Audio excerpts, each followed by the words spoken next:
Okay, I just got down here, and the first job is always to mix your ground bait first. Ground bait in my big mixing bowl. First thing I do, I've got some crushed hemp here, which I've stewed overnight. There's a few secret ingredients in there, but there's some hemp oil and some star anise, some crushed aniseed, boiling water, put a lid on, in a microwave for about 2 minutes, take it out, just leave it on the windowsill, somewhere cool, let it go cold, and then in the fridge overnight.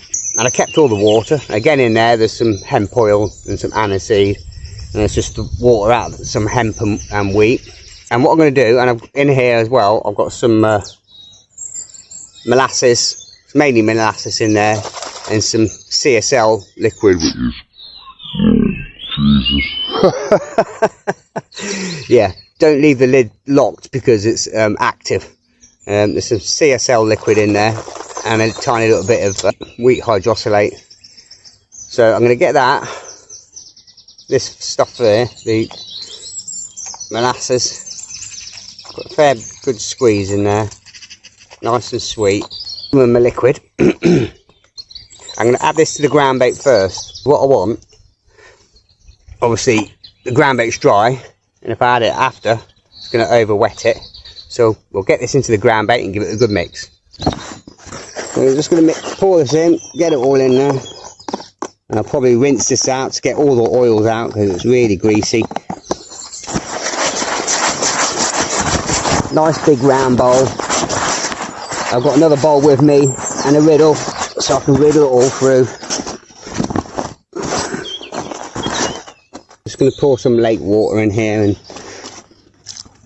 get that in there as well. And in this ground bait, 75% brown crumb, 25% fish meal. Didn't want it too fish meal here because there's no carp in here, there's only crusions, tench, roach rudd and some bream and stuff. And there's loads of coconut in there, as you can see, all the white bits. Some crushed coriander. And that's nice, that's what I want, just a nice light ground bait. I can just form it with one hand.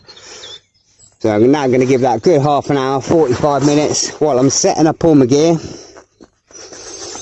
And then I'll riddle it through and just check the consistency. That's lovely, absolutely perfect.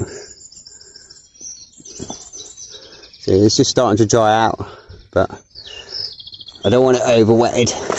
We can come back to that and adjust it later.